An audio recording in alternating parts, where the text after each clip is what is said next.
What's good everyone, it's your boy yadiiiigg, 4 eyes, 2 G's here, and today we're here to talk about Burberry Perry and Lil Yachty. Now, I've covered these two's relationship in a couple other videos before, but we've gotten some new information in this video, and I know I've gotten some new fans. Shout out to all the new subscribers since I've dropped those videos. So I just want to go over the history of their relationship because I think it could be super telling, not only for the future of Yachty's music, but the direction he goes in and kind of his status within the game. So let's break it down. You ever play with the devil? Well, this ring around the rose make me hit the fucking do-si-do. Keep your eyes wide shut, but don't keep your mouth closed. You gotta inhale the smoke to get the motherfucking jokes. Love is so lonely in the summer, and she called me Mr. Loverboy, shady like LaShawn McCoy. Okay, first of all, at yadiiiigg, if you don't follow your boy on Instagram, go mess with your boy, show me some love. You guys know what to do at yadiiiigg. Anyway, let's get on to it. So, as most of you guys would know, Lil Yachty and Burberry Perry had a relationship literally forever. He was there from the very start of his career. This is a quote he said in an interview about Burberry Perry. "I do like bubblegum trap beats. Much of the credit for that sound falls on producers like Burberry Perry, who made the beat for one night." Now, Lil Yachty didn't say this specifically. As you can see, the quote ends right there, but he said stuff to this effect in multiple other interviews before. Then we get to the actual credits on Lil Boat 1 and Summer Songs 2, where he was all over it, both producing and rapping as well. So yeah, 100% a lot of Boat's earlier sound, a lot of the sound that I fell in love with, credit has to be given to Burberry Perry, and that's a fact. It's also super important to note that they had a really strong relationship at that time. They struggled on the come up together, they were broke, etc, etc, and then as you guys would know, they were also part of the sailing team, which is Yachty's crew, I guess, which although isn't as tight nowadays, back then they were always seen with Lil Yachty. Okay, so I'm just setting up the scene for this thing right here, which is where it came out that around 2018, apparently some sort of a rift in the relationship occurred, where as you can see, according to Lil Yachty, they didn't talk anymore.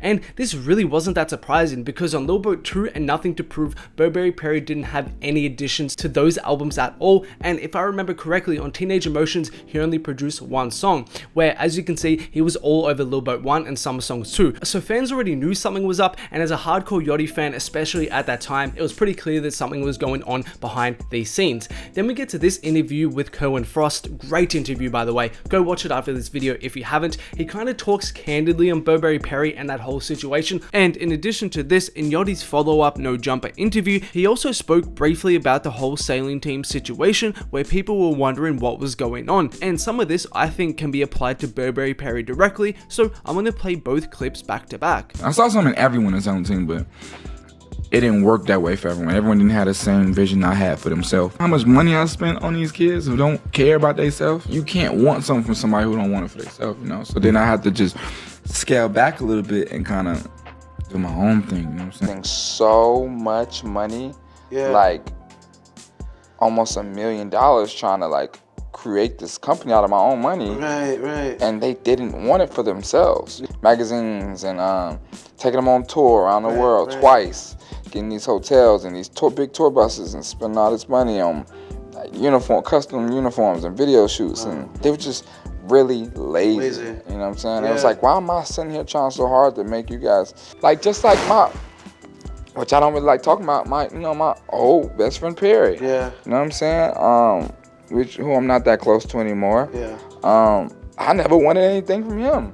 Just for him to be great. Right. You know? Yeah. But that's a long story. Then we get into this song by Burberry Perry, now known as TheGoodPerry. If you guys didn't know, he releases his own solo music. It's decent, he has some really good tracks, not all of it I like, but it's worth sussing out if you haven't. Now this song was released a little bit before this interview, and it has some super revealing lyrics that I think are directly related to that whole sailing team Yachty situation. Quote, "Leave me alone, people on my phone, no I won't call back, don't miss me when I'm gone, if that bitch call back please don't reach for my phone, miss me when I'm gone, miss me when I'm gone." Going on to say, "Best friend, don't let me down, everybody don't let me down." Remember, all throughout this era, Yachty was calling Burberry Perry his best friend, so it's clear in this situation he's either referencing Yachty or referencing the sailing team in general. And then he goes on to say, "I got a couple friends who I always thought were there till the end." Obviously they were super tight, then they kind of had their own rift, so I think these are pretty clearly directed towards Yachty. Then after this we have to move on to these two pictures right here. As you can see, in one of them he's asked, "No more Yachty and TheGoodPerry, we back cool now so you never know," obviously referencing them kind of like getting back together in terms of a relationship. And then he also posted this on his Instagram. This photo, I couldn't find a good quality version of it, but trust me, that's Burberry Perry right there. But the thing is, although these were posted before Lil Boat 3 was released, so he had to have been recording music. As you can see, he's literally in the studio. Perry wasn't on Lil Boat 3 in any way, shape, or form. He didn't produce, he didn't mix, he didn't master, he didn't have any vocals, etc, etc, which was a bit confusing because from these photos they seemingly made up and they were in the studio. So I wonder what happened for Yachty not to include him on this project. My theory is that Yachty had his own plan for the sound of Lil Boat 3 and Perry maybe didn't fit within that aesthetic, or maybe they kind of got back together and then they kind of fell out a bit, who knows. But it's also important to say I haven't heard Yachty speak on Perry at all. I've watched a lot of the interviews recently and yeah, I haven't heard him mention him at all. So it was really interesting to not see Perry on this project because I for sure thought he was, especially it being named Lil Boat 3. It kind of only made sense for Perry to be on it. Okay, next we move on to this Instagram post from Lil Yachty, which I believe happened this week, and big shout out goes to this Instagram right here, Daniel Hokar. I don't know if I pronounced that right, apologies, I probably butchered it, but he sent it through and actually inspired me to make this video. Big shout out to you guys who send me information, all that, it's much appreciated. Anyway, so Lil Yachty posted this on his Instagram. As you can see right here, TheGoodPerry, which is Burberry Perry post, them socks fire, that boy dodging athlete's foot the right way. Now, him even responding in a way like this means that there has to be some form of relationship because we haven't seen them interact in any way, shape, or form in recent times. And my theory is that Lil Yachty, with the reception of Lil Boat 3, although I like the project, let's be honest, it didn't really get received well commercially. Critically, I'm not sure if it got received that well. I don't think it did. And then to his fans, I think a lot of people were like me. They liked it, but they didn't love it to the extent of his other work. So it was kind of in the middle. And although songs like Split, which is one of my favorite Yachty songs in a minute, was really good, it didn't really keep that consistency all the way through. And I think a lot of people agree with me on that. So my theory is, with Lil Boat 3 finally being out, keep in mind he worked a long time on that project and he kind of got that aesthetic or that sound he wanted to do with that project out. He's going to reunite with Burberry Perry, hopefully release some music, and hopefully they get back together and cook up some fire.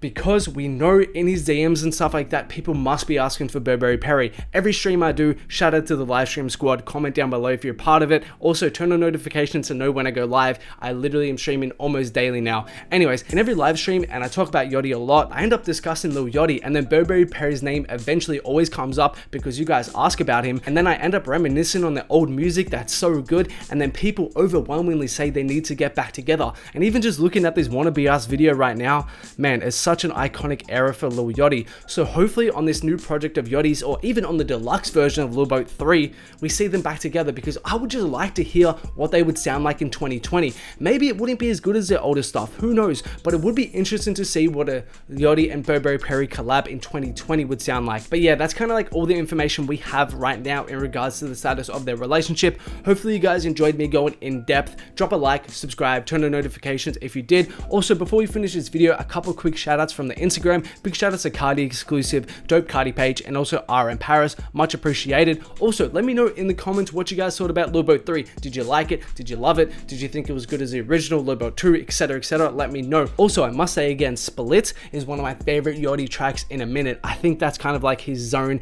and that sound that he should hone in on. Man, I've been bumping that non-stop. Anyway guys, thanks a lot for watching. Hit that like button, subscribe, turn on notifications as I said, and there are more videos of mine on screen right now. Make sure to check them out if you haven't.